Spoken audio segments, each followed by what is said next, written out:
Assalamualaikum warahmatullahi wabarakatuh. Semoga saya dan Anda semua selalu diberikan kesehatan ya teman-teman. Amin ya rabbal alamin. Baik teman-teman, selamat berpuasa ya teman-teman. Semoga kita tetap selalu istiqomah menjalankannya. Amin ya rabbal alamin.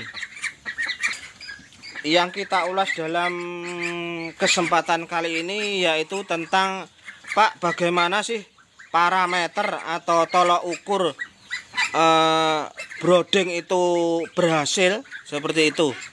Jadi tanda-tandanya kita broding bebek pedaging ini berhasil, dikatakan berhasil, itu yang bagaimana, parameternya bagaimana, seperti itu teman-teman. Itu nanti coba saya jelaskan secara jelas dan semoga mudah dipahami sesuai yang terjadi dalam kandang saya ini saja ya teman-teman. Terus begini teman-teman, sebelum ke pokok pembahasan saya mengingatkan lagi teman-teman bahwa berternak itu harus memahami situasi kandang teman-teman. Maksudnya bagaimana, kita berternak itu jangan hanya mengasih makan, mengasih minum, membersihkan kandang lalu pulang. Jangan seperti itu teman-teman. Ini saya ulangi lagi. Tidak begitu teman-teman. Kita amati dulu, misalkan sehabis memberi makan, sehabis membersihkan tempat makan, membersihkan kandang, itu kita tongkrongin. Kita amati dulu 15 menit atau 20 menit, itu kita tongkrongin, kita tunggu seperti itu. Nanti biar teman-teman semua tahu perilaku bebek ini bagaimana, itu supaya tahu. Misalkan saat panas seperti itu kan saat panas itu yang terkena matahari itu kan bebek tidak suka terhadap, tidak dekem di area panas seperti itu ya teman-teman. Di area panas itu, area sinar matahari itu. Jadi hal-hal seperti ini harus kita juga hafal ya teman-teman. Harus kita pahami, harus kita mengerti. Itu bebek itu kan di area panas yang dekem tidak ada, hanya 2 orang, itu 2 bebek seperti itu. Yang lainnya pada dekem di tempat yang teduh seperti itu. Lihat kau. Ini juga. Nah, ini lebih suka dekem di tempat yang teduh. Jadi hal kecil seperti ini loh yang saya maksud. Beternak bebek itu tidak hanya tidak boleh asal beternak, kasih makan, minum, sudah tinggal pulang. Itu yang saya maksud seperti ini teman-teman. Jadi semoga teman-teman semua paham maksud saya ini ya teman-teman.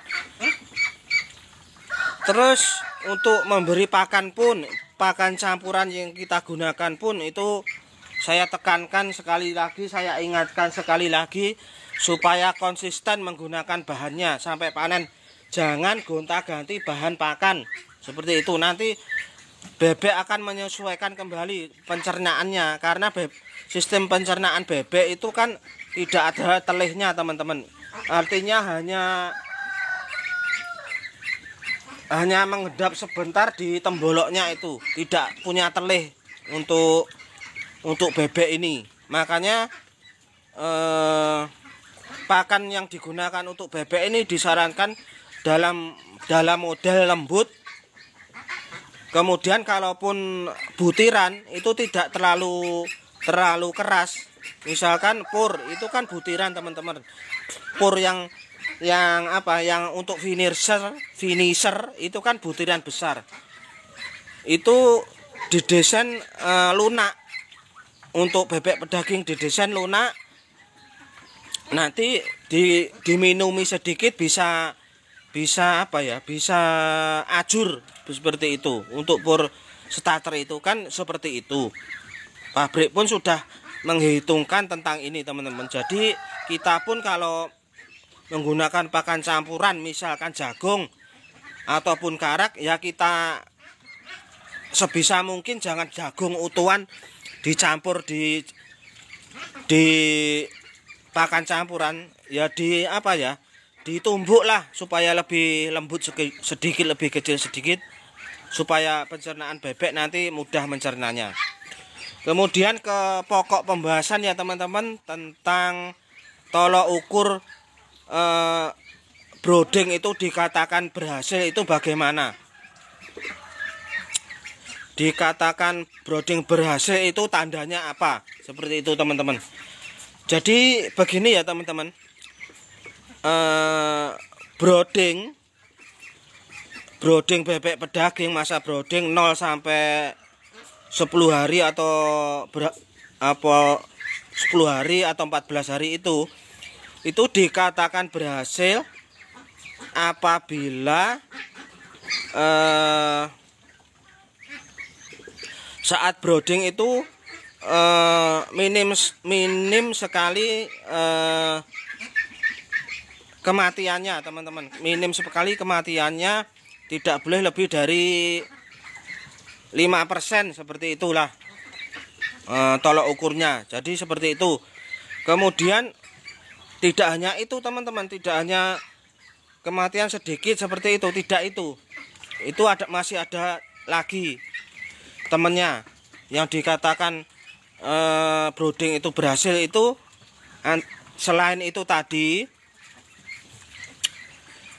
dikatakan brooding, yang lainnya yaitu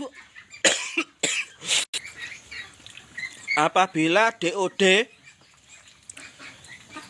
setelah masa brooding berhasil itu tandanya kerataan bobotnya itu teman-teman. Kerataan bobotnya ini rata teman-teman, artinya besarnya itu rata, tidak cilik gede gitu loh teman-teman. Kalaupun ada gap atau selisih itu tidak boleh lebih dari 5 on, seperti itu. Tidak boleh dari 5 on. Misalkan yang lainnya 16, kemudian yang masih 1 kilo itu banyak, 12 itu banyak, itu dikatakan tidak berhasil juga teman-teman dalam masa brooding, karena kerataan bobot ini sangat berpengaruh sekali terhadap nanti hasil panenan teman-teman, hasil rata-rata seperti itu. Kalau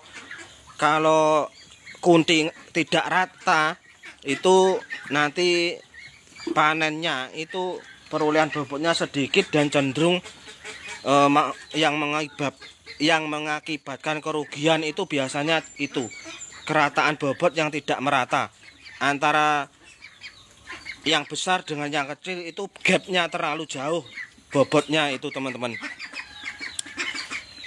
Kemudian brooding dikatakan berhasil bila rata-rata bobot saat panen yang kita peroleh itu bagus.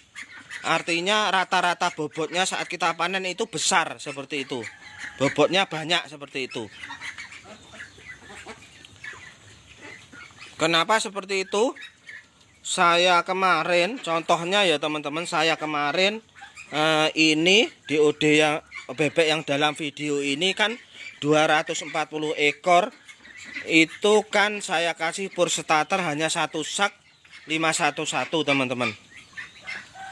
Alhasil apa? Saya kesulitan saat membesarkan bebek ini. Saya kesulitan teman-teman. Saya kesulitan.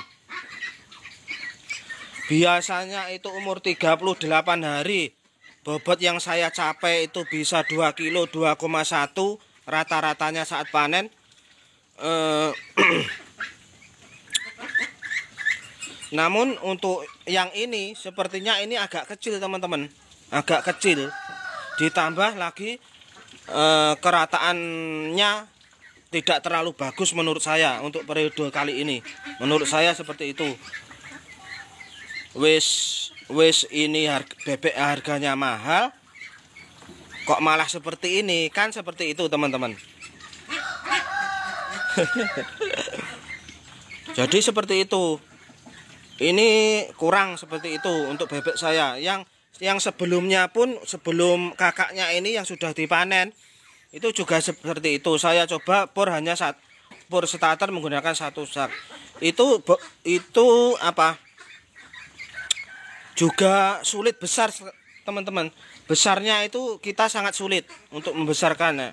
Kemarin kakaknya ini dengan pur starter hanya 1 sak 200 ekor itu ketemu bobotnya hanya bobot rata-rata ya teman-teman hanya 1,85 umur 38 hari teman-teman.